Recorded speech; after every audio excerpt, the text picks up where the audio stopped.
Good morning, welcome back to Sow, Grow and Cook. It's the calm before the storm. I think it's Storm Eunice coming up tomorrow. Or is it Eugene? I can never remember. Dudley was the first one. Eunice, it's boy, girl, boy, girl. Come on, I'll take you for a walk around the small holding.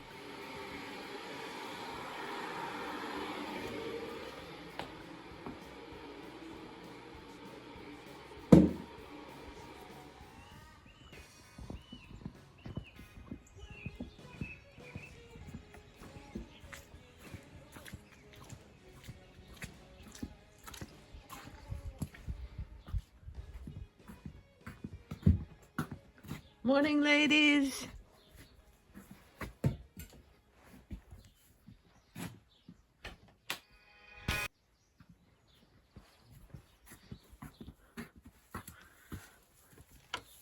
Hey, Alice. Hey, Rosie.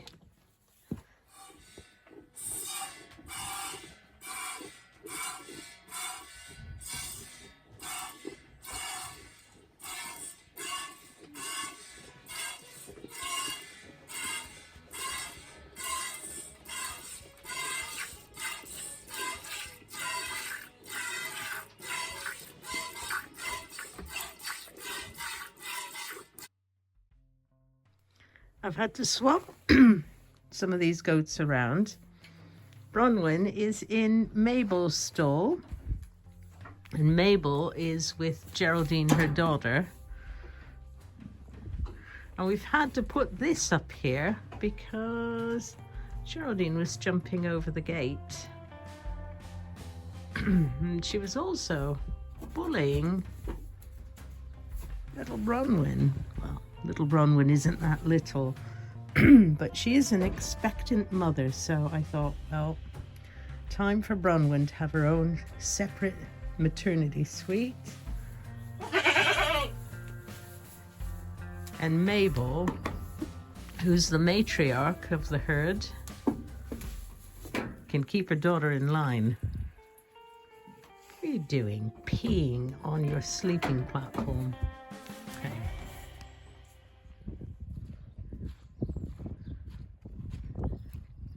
Hey, girls.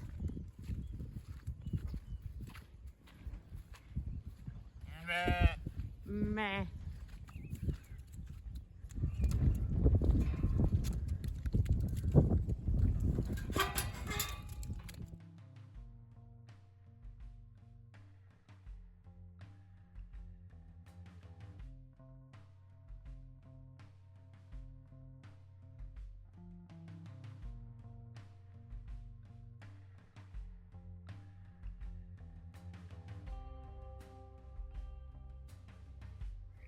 Here's the field that the sheep graze in.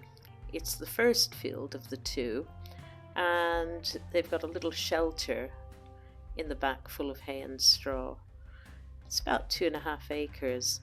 Now, sheep seem to stay out in all kinds of weather, very different to goats, and we'll come on to that in a moment. In my limited experience of keeping sheep and goats, I find that goats are far more individualistic in their herd mentality. They often go off and explore, one or two of them. You've got a herd matriarch, in this case it's Mabel, the third one over, and you will find that they do try to escape sometimes, but it's usually food motivated. The other thing is they hate wet weather. They can stand some cold and they will come out in the cold, but they hate the wet, partly because their coats are not waterproof like sheep's are. So they have different needs and we have different workloads looking after them.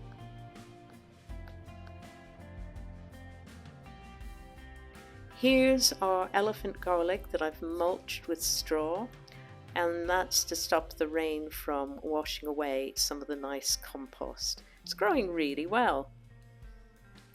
Behind that we've got some more dead hedge that we've been building, and I've seen little birds hiding in there, so it's becoming a bit of a habitat for wildlife.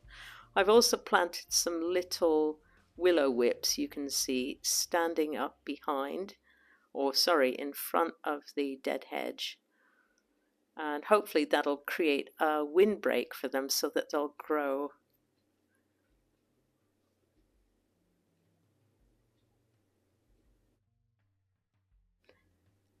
And another section of dead hedge coming along really nicely. We have a never-ending supply of brash to make these dead hedges. A couple of years ago, I planted some willow whips to start a little bit of a hedge line just on the perimeter of the vegetable patch. They're growing really well, and we hope that it's going to provide fodder for the goats and a bit of a windbreak for the veg patch. The blackcurrant bushes have got nice healthy buds on them. They're doing okay. Hope we get a good crop this year. And I took some more cuttings of the josta berries when I was pruning them, and I've stuck them in this tub here. And I did check one just to see if it was rooting, this one here, and it is.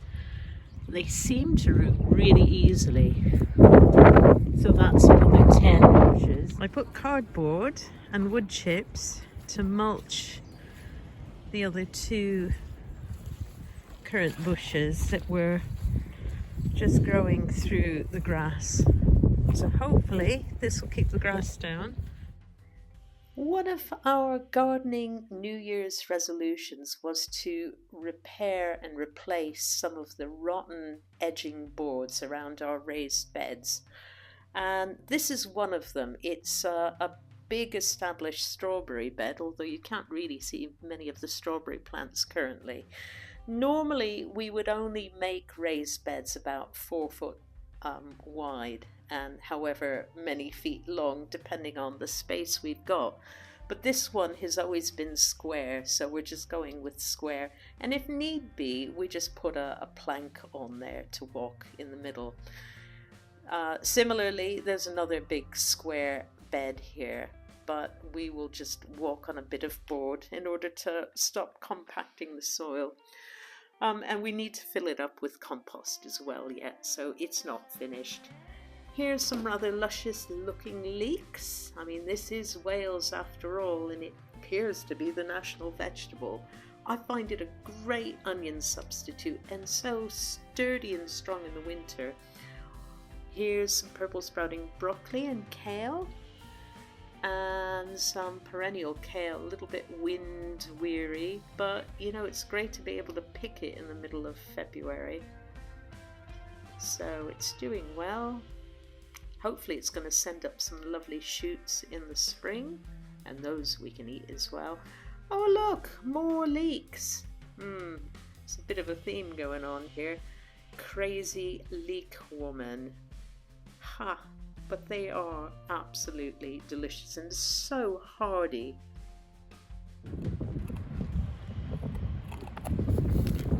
Still, have you taken one of my carrots again? You've been digging them up.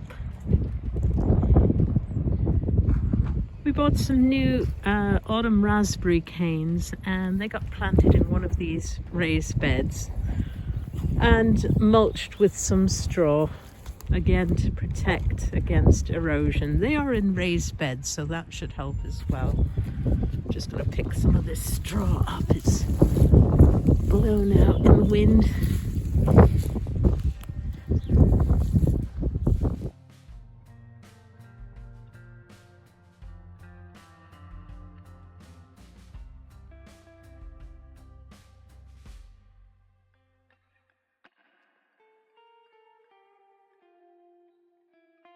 Here's a close look at some of the rhubarb coming up. I think it's timperly early. We still have quite a lot of flat leaf parsley that's wintered over quite well here in a raised bed outdoors. The outer leaves died back and you can pull those away, but in the center you still have plenty of usable parsley, and probably this spring it'll start to go to seed, and I may collect the seed or just allow it to kind of seed itself. The peppers were last season. It's I've topped it up with composted manure and bedding and things. What I'm going to do is I'm going to water it now and plant a few early potatoes. Now we're in the polytunnel, but I still think I'm going to need to give it additional protection. It'll be fine for several weeks whilst the potatoes are under the ground and before the green shoots come up. But as soon as the green shoots come up, they will be susceptible to frost even in a polytunnel, because the nighttime temperatures, you know, if there's no sun in here and it's really cold at night, it gets pretty darn cold here in the polytunnel. So they will need protection. But before I do that, I'm just going to give the ground a drink, because obviously it doesn't get any rain in here. So time to go to the water collection barrel and get a couple of buckets. This water barrel that we've connected to the back of the chicken hut. We've had so much rain. I can just fill these buckets up quite easily. Okay. Right, so I've got 8 seed potatoes here.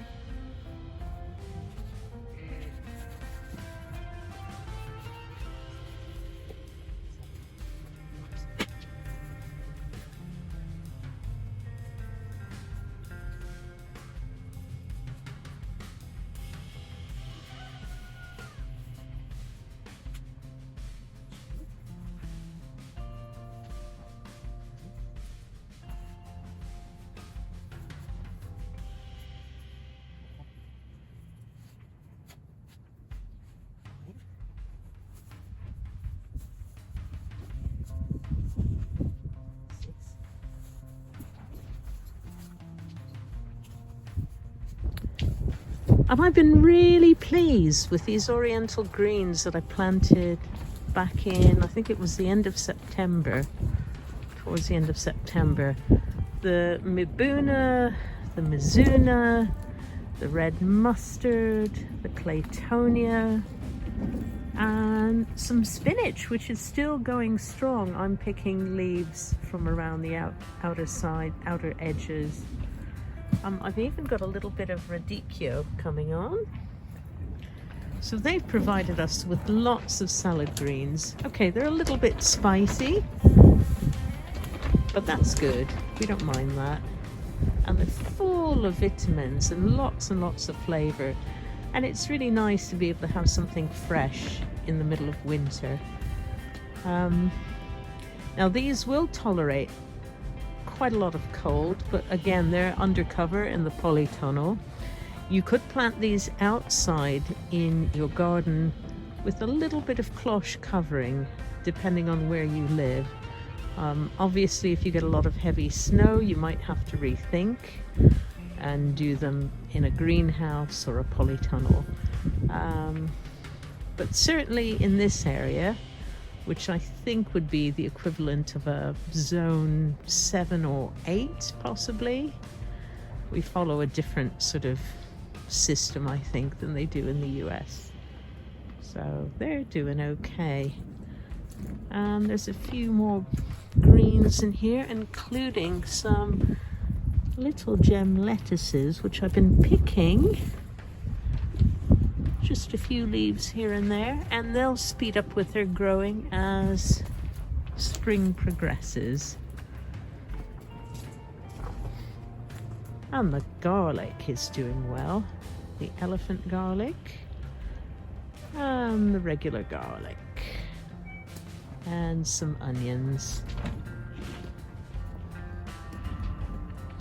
We've got some more garlic growing over here. The purple sprouting broccoli is coming into its own. Look at this, lovely stuff. I should be able to pick these today. Bit of this to go with our supper tonight.